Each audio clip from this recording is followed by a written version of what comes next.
Halo bro, selamat datang kembali di channel Crypto News, tentunya channel yang membahas seputar aset kripto. Kali ini tetap kita masih fokus membahas mengenai Pi Network, teman-teman ya. Nah, teman-teman, menurut saya Pi Network ini salah satu project Pi ya, project mining yang memang banyak keunggulannya teman-teman dibanding project-project yang lain ya.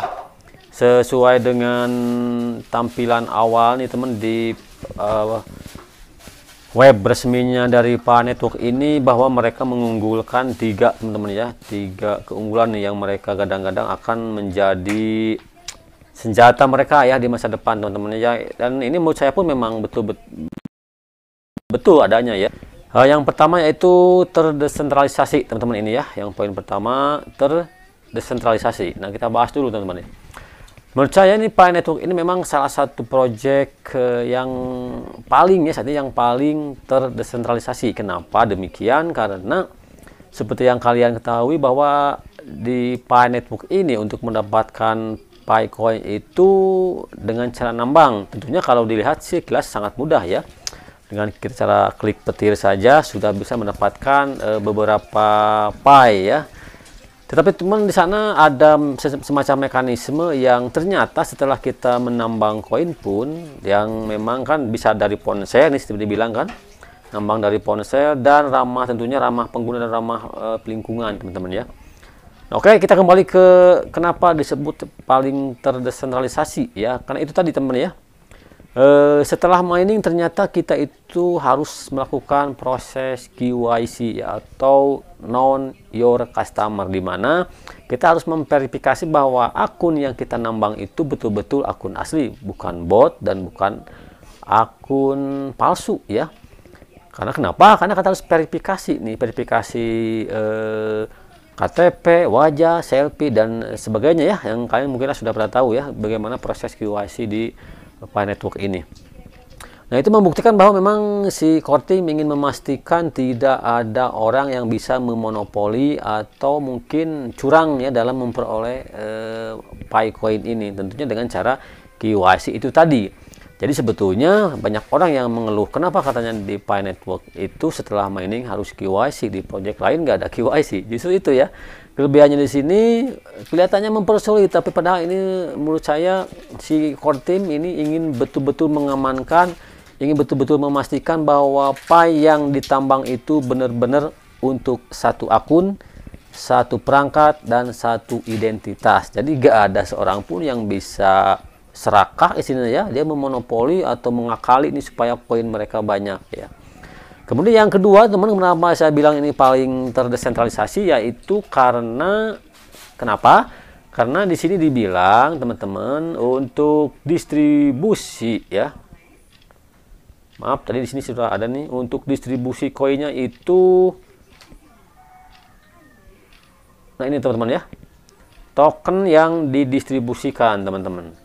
Nah, token yang didistribusikan oleh Pi Network itu oleh core team itu 80% banding 20%, di mana 20% untuk core team dan 80% untuk community, untuk komunitas. Nah, kelebihannya lagi di komunitas ini teman-teman, ternyata gak ada seorang pun, gak ada seorang bilioner pun, gak ada seorang company besar pun, perusahaan besar sebesar apapun bisa memonopoli atau membeli Pi Coin ini. Jadi memang ini dipastikan sangat adil mendapatkan Pi Coin ini dan merata ya, sesuai dengan kontribusi yang kita berikan ke ekosistem. Kenapa? Karena di Pi Network ini nggak ada istilahnya pre-sale atau harga ICO, harga pre-listing atau pre-launching ya.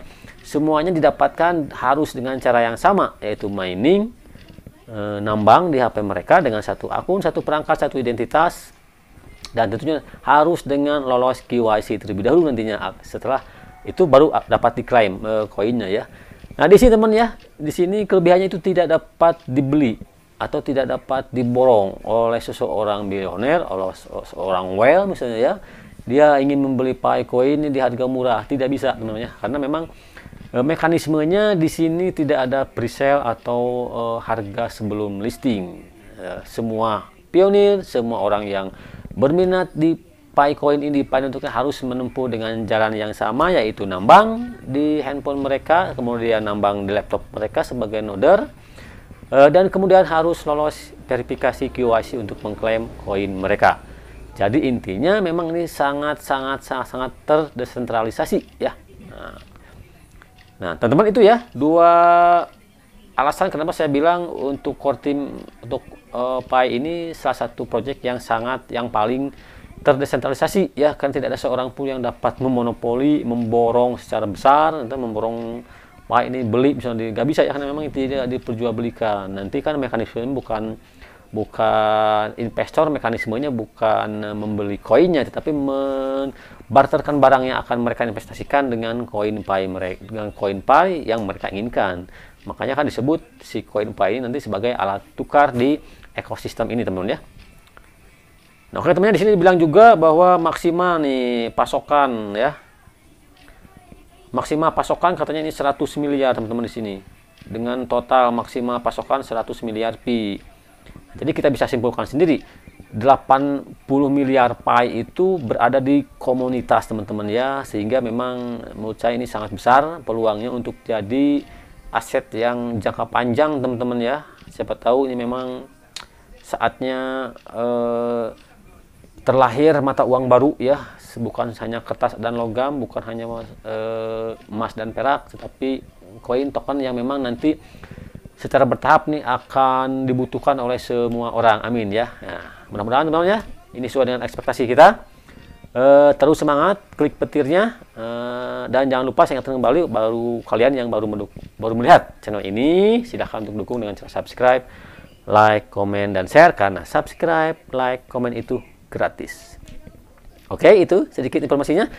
Salam petir, salam pionir. Wassalamualaikum warahmatullahi wabarakatuh.